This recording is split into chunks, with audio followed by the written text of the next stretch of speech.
नमस्कार दोस्तों, स्वागत है आपका आज की हमारी हिंदी व्याकरण की क्लास में। आज हमारी ये हिंदी व्याकरण की 5वीं क्लास है। सबसे पहले हम लोगों ने वर्ण विचार पढ़ा, फिर शब्द विचार पढ़ा। शब्द विचार में हम लोगों ने विकारी शब्द देखे, जिसमें संज्ञा हमने पढ़ लिया है। आज हम सर्वनाम पढ़ेंगे। सर्वनाम की परिभाषा सभी को पता है कि संज्ञा के स्थान पर प्रयोग होने वाले शब्द सर्वनाम कहलाते हैं। प्रश्न यहाँ से आता है, हम उसको अच्छे तरीके से पढ़ेंगे, ठीक है।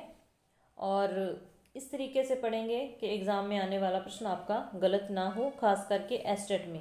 और एस्टेट में संज्ञा से भी जरूर प्रश्न पूछा जाता है, तो जिस बच्चे ने संज्ञा की क्लास नहीं देखी तो ज़रूर देख लेना, ठीक है। तो शुरू करते हैं फिर आज की क्लास। सर्वनाम शब्द सर्व प्लस नाम से मिलकर बना है। सर्वनाम शब्द सर्व प्लस नाम से मिलकर बना है। सर्व का अर्थ है सब और नाम का अर्थ है संज्ञा। तो संज्ञा के स्थान पर ही सर्वनाम का प्रयोग किया जाता है, ताकि बार बार संज्ञा की आवृत्ति को रोका जा सके। बार बार होने वाली संज्ञा की आवृत्ति को रोका जा सके, पुनरावृत्ति को भी कह सकते हैं आप, ठीक है। तो सर्वनाम का प्रयोग किया जाता है। तो सबसे पहला प्रश्न आपने ध्यान रखना है कि हिंदी में जो सर्वनाम होते हैं वो कितने होते हैं?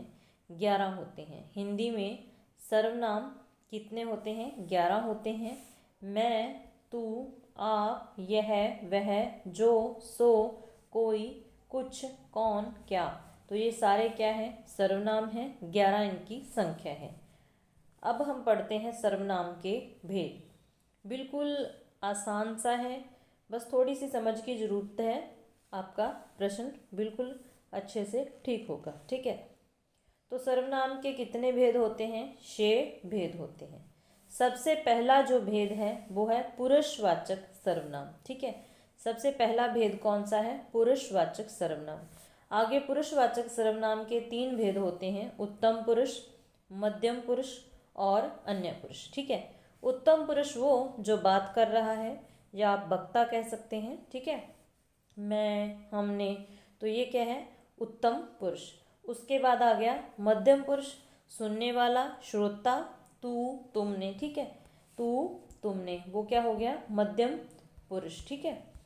उसके बाद अन्य पुरुष आ गया, जिसके बारे में बात हो या फिर जिसकी बात हो, वे, वह हम कह सकते हैं। तो ये तीनों क्या हो गए? पुरुषवाचक सर्वनाम के उपभेद हैं, ठीक है। तो आगे उदाहरण से आपको समझ आएगा। मैं अध्यापक हूँ, तुम क्या करते हो, ये कौन है? तो मैं अध्यापक हूँ उत्तम पुरुष, तुम क्या करते हो मध्यम पुरुष, ये कौन है? ये हो गया अन्य पुरुष, ठीक है। तो यहाँ पर तीनों ही पुरुषवाचक के जो भेद हैं उनका प्रयोग हुआ है। अगला हमारा भेद है प्रश्नवाचक सर्वनाम। बिल्कुल आसान है, कोई इसमें उलझन वाली बात नहीं है। सबसे पहले तो क्वेश्चन मार्क चिन्ह लगा होता है, ठीक है। उसके बाद आपको पता है कि जहाँ प्रश्न पूछा जाए वहाँ प्रश्नवाचक सर्वनाम आ जाता है। जैसे तुम क्या देख रहे हो, कौन, क्या, कहाँ, ये प्रश्नवाचक सर्वनाम है। बिल्कुल आसान पहचान है इसकी। उसके बाद आता है हमारा तीसरा भेद स्वंदवाचक सर्वनाम। ये इम्पोर्टेंट है क्योंकि यहाँ से प्रश्न पूछे जाते हैं, ठीक है। यहाँ से हमेशा प्रश्न आता है, तो यहाँ एक उलझन बना दी जाती है। तो आप बिल्कुल साफ शब्दों में समझ लीजिए, ठीक है। तो आप बिल्कुल उलझोगे नहीं, आसानी से अपना प्रश्न हल कर पाओगे। तो स्वंदवाचक सर्वनाम में क्या होता है कि एक स्वंद दिखाई देता है साफ स्पष्ट सीधी भाषा में। जैसे जिसकी लाठी उसकी भैंस। जिसकी लाठी है भाई उसी की तो भैंस है, दोनों में स्वंद है, दोनों एक ही है ना। जिसकी लाठी है उसी की भैंस है, ठीक है। आगे जो देता है वही लेता है, जो दे रहा है वही तो ले रहा है, यहाँ पर भी क्या है? स्वंद है। तो ये क्या है? स्वंदवाचक सर्वनाम, ठीक है। जिसकी आ जाए, जिसकी उसकी आ जाए, जो सो आ जाए, वही, या एक वही आ जाए, वही, ठीक है। यहाँ जो देता है वही लेता है, वही आ गया ना, तो वहाँ पर स्वंदवाचक सर्वनाम होता है, ठीक है। इसके अलावा जो बोया सो काटोगे, ठीक है। जो बोया सो काटोगे, और जो सो के साथ क्रिया का प्रयोग होना चाहिए। जो सो के साथ क्या होना चाहिए?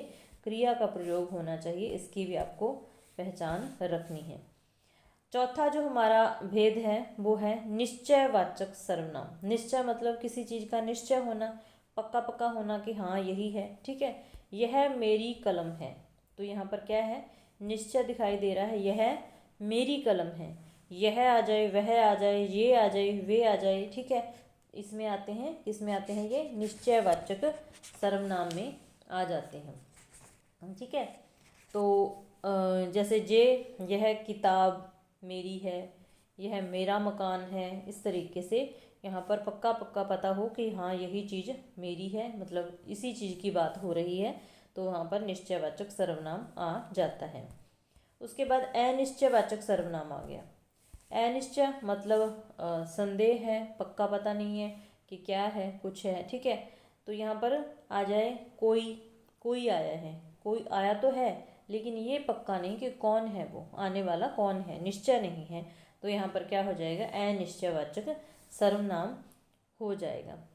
जैसे दाल में कुछ काला है, हम कह सकते हैं, तो कुछ और क्या आ जाता है, तो वहाँ पर क्या हो जाता है, अनिश्चय वाली बात आ जाती है। जैसे तुम खा रहे हो, तुम कुछ खा रहे हो, कुछ खा रहे हो, तो ये नहीं पक्का पता कि क्या खा रहे हैं, कुछ तो खा रहे हैं लेकिन अनिश्चय वाली बात है कि पता नहीं क्या खा रहे हैं, ठीक है। तो वहाँ पर क्या हो गया, अनिश्चयवाचक सर्वनाम। एक प्रश्न पूछा जाता है, हमेशा पूछा जाता है निजवाचक सर्वनाम से, और मुझे लगता है कि इससे आसान कोई होना ही नहीं है। निजवाचक सर्वनाम की पहचान बहुत ही आसान है, ठीक है।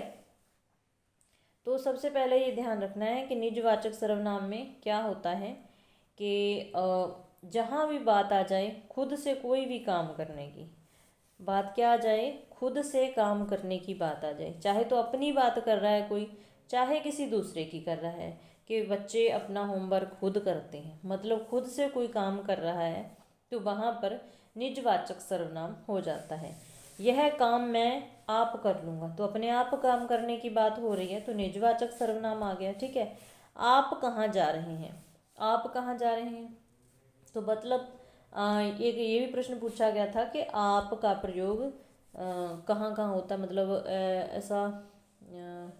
ऐसा कौन सा सर्वनाम है जिससे मतलब किसी को सम्मान देने में आपका प्रयोग होता है, ठीक है। तो आपने ध्यान रखना है कि आप शब्द का प्रयोग हम किसी को सम्मान देने के लिए भी करते हैं। तो यहाँ पर जो वाक्य है, आप कहाँ जा रहे हैं, तो आप हम किसी को सम्मान पूर्वक कह रहे हैं, तो यहाँ पर क्या निजवाचक सर्वनाम नहीं है।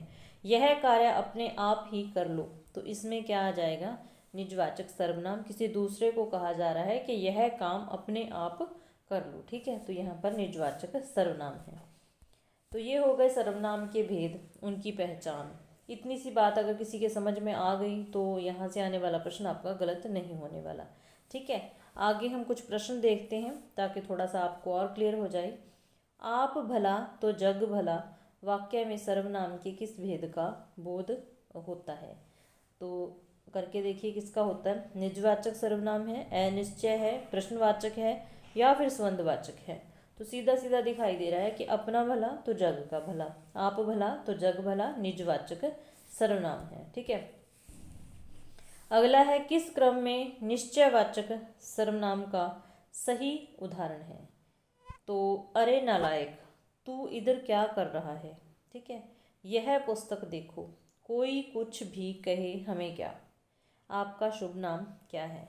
तो यहाँ साफ साफ दिखाई दे रहा है कि जो दूसरा वाक्य है, यह पुस्तक देखो, यही पुस्तक देखो, मतलब यह पुस्तक ही देखनी है, तो यहाँ क्या है, निश्चयवाचक सर्वनाम है। अगला हमारा प्रश्न है, मैं तो अपने आप ही आता था, मैं कौन सा सर्वनाम में कौन सा सर्वनाम प्रयोग हुआ है। मैं तो अपने आप ही आता था, तो कैसे आ रहा है, अपने आप, खुद से आ रहा है, स्वयं आ रहा है, तो क्या हो गया, निजवाचक सर्वनाम, ठीक है। मैं तो अपने आप ही आता था, निजवाचक सर्वनाम। अगला है, हिंदी में सर्वनामों की कितनी संख्या है, तो सभी को ध्यान है, 11 है, ठीक है। नेक्स्ट हमारा प्रश्न है, मोहन प्रकाश जी डैश हिंदी पढ़ाते हैं, इस वाक्य में रिक्त स्थान की पूर्ति अन्य पुरुषवाचक सर्वनाम से करें। तो अन्य पुरुष से कैसे करेंगे, मुझे, मुझे, तुम्हें, उन्हें, हमें, तो हमें और मुझे, तो ये तो हो गए हमारा उत्तम पुरुष हो गया, तुम्हें मध्यम पुरुष हो गया, ठीक है। तो उन्हें क्या आ गया, उन्हें किसी तीसरे की बात हो रही है तो अन्य पुरुष आ गया, मोहन प्रकाश जी उन्हें हिंदी पढ़ाते हैं, ठीक है। तो इस तरीके से ये आएगा। तो ये हो गई हमारी आज की सर्वनाम की क्लास। क्लास अच्छी लगी तो लाइक ज़रूर कर देना, अगर चैनल पर नए हो तो चैनल को सब्सक्राइब कर लेना। मिलते हैं फिर ऐसे ही नेक्स्ट क्लास में। अब हमारी क्लास रेगुलर रखने की पूरी कोशिश रहेगी ताकि आपकी एस्टेट की हिंदी व्याकरण की अच्छी सी तैयारी हो जाए, ठीक है। क्लास देखने के लिए धन्यवाद।